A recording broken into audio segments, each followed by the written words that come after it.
Hey everyone, Reaper here again with another video. This time I got an idea from Big E's Comics. He's been showing off his Slabbed comic book collection for I think a little while now, and it's given me an idea to do the same. So thank you, Big E, for giving me this idea. I was meaning to try to do something like this, but watching your latest video inspired me to make my own series of videos. Now, I don't have too many slab books. Most of them are CGC. I have a few CBCS and one PGX. But I'm not going to show the entire collection in this video. I'm going to do a series of videos because, you know, I plan to buy some more CGC books over the next couple of months, so I'd like to add them to, you know, other parts of this series. So I just grabbed like a handful of slab books, most of which in this particular video are CBCS with a few CGC in there, and I just show them off, talk a little bit about them because, you know, some of these books you've already seen in past haul videos, or those of you that haven't watched other haul videos or anything like that, or books I had before I started doing comic book haul videos. It gives you a chance to see what I have. So let's get started here. Let me put these right here. Okay, we're going to start off with a CBCS book, which I got slabbed at the East Coast Comic Con back in 2016, I believe. The Crow #1. I had the chance to meet James O'Barr. Went up to him. He was a really nice guy. You know, not that these guys are openly pricks or anything like that, with the exception of a few, but he was a nice guy, and I've always wanted to meet him. I mean, I'm not really big into getting signatures. Okay, there's a few people I'd like to meet, some of which I've met, but I'm not really big into getting signatures. But I said, you know, hey, James O'Barr, this is the guy that created the Crow, and definitely would like to meet him, and I did, and I had him sign my copy of Crow #1. So pretty cool.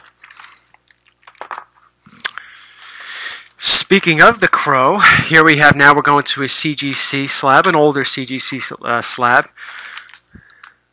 Not the first set of CGC slabs, but the ones that they were using a couple years ago. You see the older style.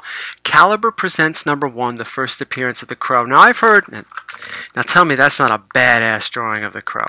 I think that this should have been the cover of the Crow #1. Although this one has its charms too, but I just think that this one is just real. He looks real pissed off here.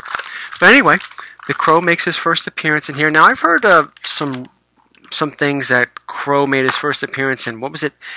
Dead World 10 or something like that, in an advertisement. I don't know. I think that this is his first appearance. I mean,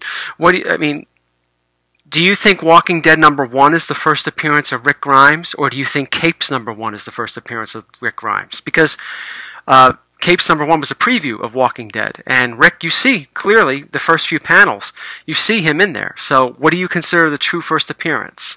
I think it's one of those questions. For me, I tend to think it's Caliber Presents, and I'm sure others think it's Dead World 10. You know, I don't know.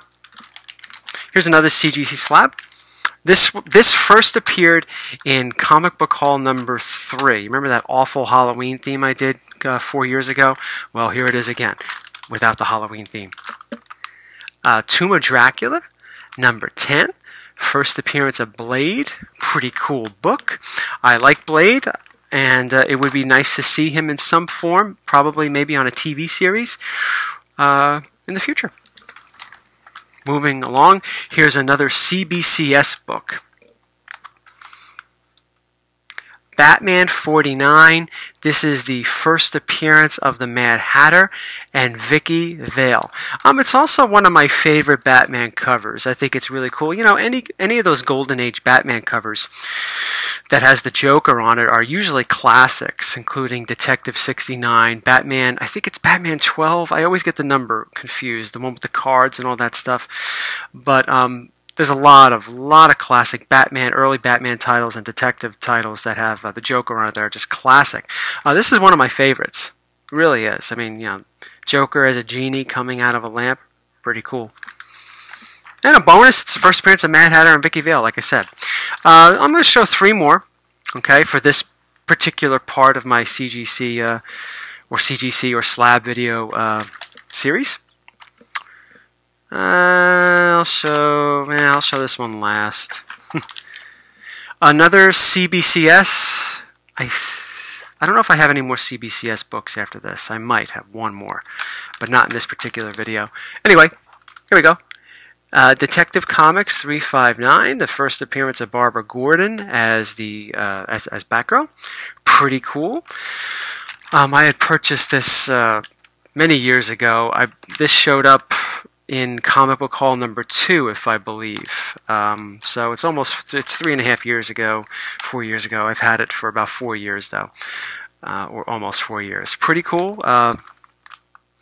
You know, CBCS 6.0. Maybe that's same thing with CGC, or maybe it's a little lower with CGC. Who knows? I mean, I know there's a whole discussion about that, and we've discussed it on the Wednesday night chats too.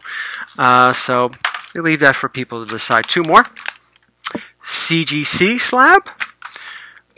One of my favorite CGC slabs, and one of my favorite covers of all time. And when you see it, you'll know why. This also showed up in comic book haul number 3, that awful Halloween theme. I don't know what I was thinking.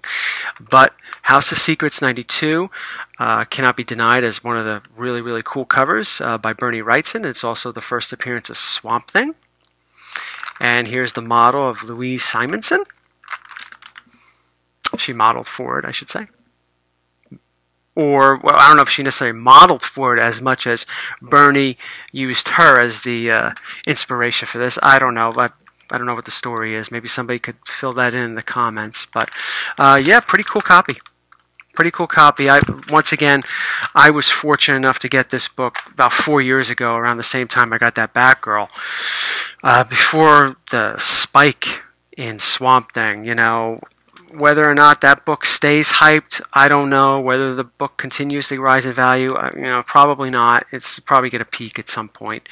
But still, nonetheless, a very cool book to get. I didn't get it years ago because of, you know, the value, so to speak. I got it because I like Swamp Thing. And that was one of the first comic book movies I saw alongside Superman back in the 80s, mid-80s. It was on HBO every 4 hours. And the last book for this comic book, for this particular slab video, I think is a good one to go out with. To wet your whistle for future slab videos coming out. We'll end it with this one. I mean, come on, we all know what this one is.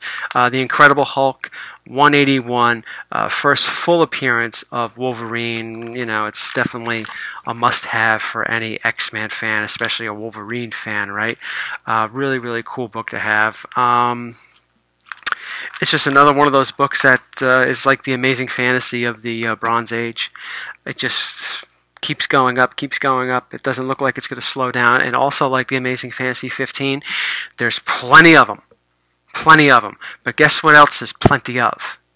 Demand for it.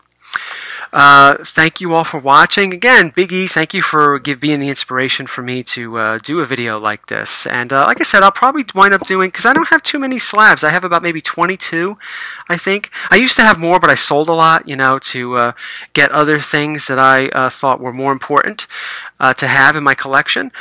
So I did sell a lot over the years. I've had more over the years, but I sold them. I think the most I ever had was about 30 or 31, and now I'm down to 22. But these 22 I think I'll keep unless I plan to upgrade them, which I probably will do within the next year or two.